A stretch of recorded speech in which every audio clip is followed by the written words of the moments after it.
Good morning and welcome to Friday, July 17th. We are in beautiful Phoenix, Arizona. This morning, I couldn't explain to you how beautiful this weather is. Oh, the sun is shining. Sunrise was about 5:45 in the morning, and it is just absolutely gorgeous out here. Yesterday, we drove in and really had a nice easy roll. Derek had played around and fixed the carburetor that was giving us an issue with the generator, so I am very happy to say that we had a nice cool RV for the 5-hour drive from El Paso to where are we now? My goodness, Phoenix. Yep. Definitely in Phoenix. So last night we stayed at Desert's Edge RV Park. We got in probably a little bit after 3-4 o'clock, and we literally jumped right out and ran right into the pool. So it was a really nice break. We went a couple days without one, and it was really nice because no one was in the pool, so we got a chance to have it all to ourselves, which made me nice and comfortable.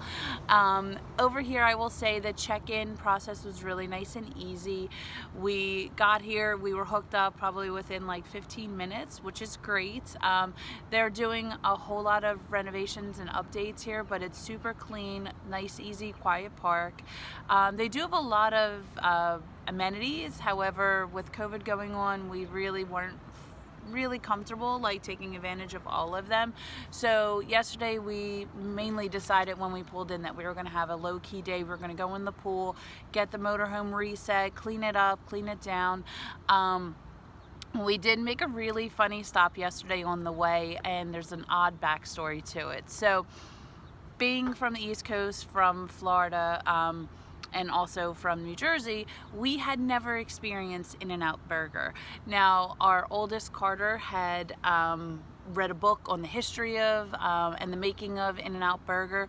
So yesterday we were driving into Phoenix, and it was really funny because we're looking up and Derek's like, oh, look, an In-N-Out Burger. And I'm like, stop! So my amazing husband pulled pretty much a 90-degree turn.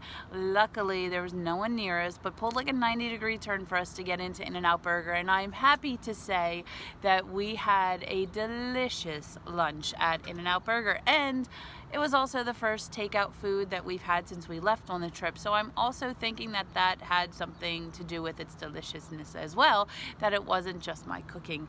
So, but yeah, so we had a really good time. We had a really nice dinner last night, and it was just very low-key, not having like a million tasks and a million places that we were trying to shove into a limited time window. Definitely made it easier. These audibles that we've been pulling just to keep everyone excited and energized and surprised have really been helping out. I do feel that on the beginning of this trip, I got to my normal routine of, okay, well, we're here, we got to see this, we got to see that, we got to see this, we got to see that, and which is, you know, my normal neurotic planning. This trip, because of COVID and because of a lot of the restrictions, I didn't have that option to kind of be like that, and it has been extremely relaxing and less stressed. I do like the fact that we're not like on a timetable. If the kids are, you know, hey, we want to play board games, let's play board games. We don't need to go explore the entire city, every north, south, east, and west end of it. So yesterday, that's what we did. We played Sorry, we played Apples versus Apples, we watched a movie together after dinner, and I think it's also helpful that we did kind of a low-key day because we're still kind of wonky when it comes to our hours. So we're 2 hours behind our schedule, so when it was like 4 o'clock and we're starving and we couldn't understand why we were starving, we recognized after a little bit that it's because it was mainly dinner time. So we're trying to kind of embrace the time change, embrace the fact that nothing has to be 10 out of 10 crazy speed. We have definitely gotten a chance to relax, to take it easy, trying to get the kids off of electronics, which these are real videos, so it's not all happy-go-lucky. The realness is that the kids absolutely are like zombies with their electronics while we drive, and that was a deal, right? We wanted the kids to be entertained so they weren't kind of nagging and bored and, you know, not stimulated. So we kind of tried to do a balance. So it's look out the windows, check out this landscapes, and if you want to, you can play your video game, but if it takes away from you enjoying and embracing where you are, then we're gonna have to pull you know, a switch on that. So far so good. Every time we stop, the electronics go away. They're not allowed to play them. The only use for them is to call family, FaceTime, phone calls, text messages. That's the only approved use for it after we stop at a site. So it's been going pretty well. They've honestly been absolutely amazing. The trips we have adjusted again, because again, this entire trip has been like one giant audible.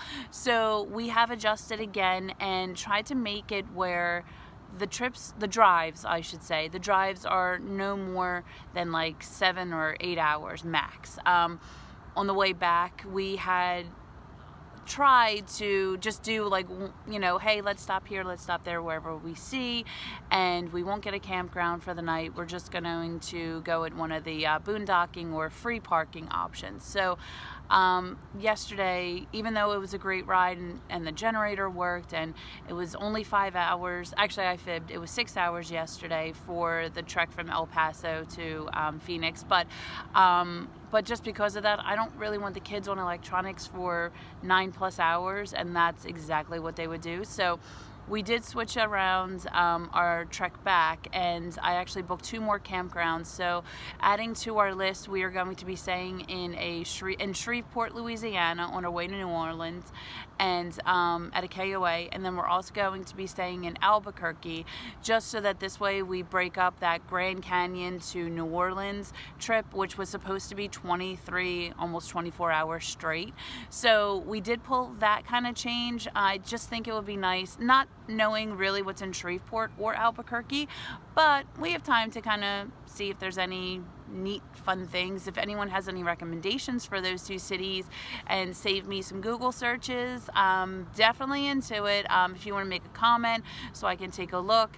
So that's in the future. Let's talk about today. Today, we will be leaving Phoenix and we will be going to Joshua Tree National Park. It's about a little bit shy of a 3-hour drive. I am plotting a surprise for Dylan, since he has been sucking it up at a couple war museums and all these, you know, great historical places, but they're mainly Carter's dig and Carter digs it, Dylan not so much. So we are going to maybe pull a magic trick and try and surprise Dylan today, and then head straight to Joshua Tree National Park. It is open, so I have been checking constantly. So that is open, and then we have probably just nice low-key exploring. We're gonna take the bikes out and check out kind of the national park a little bit. So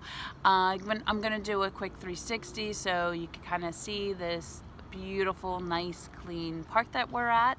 Again, it is in Phoenix. It's called Desert's Edge. The motorhome fit wonderfully in our spot. We are spot 421, I'm sorry. So right behind me there's the office right there where you check in, and the pool area is on the side over there. I'm not sure if you can kind of see it in between these 2 RVs, but right over there's the pool facility, there's a gym facility, huge activity sections. Unfortunately, they are kind of reserved and closed right now, but it is a giant park. It's surrounded by kind of a couple mountain ranges, but I don't want to call them mountains, they're probably buttes. But I don't know if you can see, but on one of these there is the famous saguaro cactus. I'm going to see if you can. It's right on the bluff to the right of the palm tree, all the way up on those bluffs. There's a couple of the saguaro cactuses. So so this is where we are right now. I am going to post a couple of the recap pictures from yesterday. Again, we didn't really take a ton because we were driving and then we were in the pool, and I'm a bit of a klutz, so I really didn't want to bring the phone into the pool. So But I will post that for our travels yesterday, and I will see everyone tomorrow. Thanks for watching, appreciate it. And again, I'll read any of the comments, suggestions that you have for any of our future upcoming pit stops, if there's any recommendations anyone has. Thank you.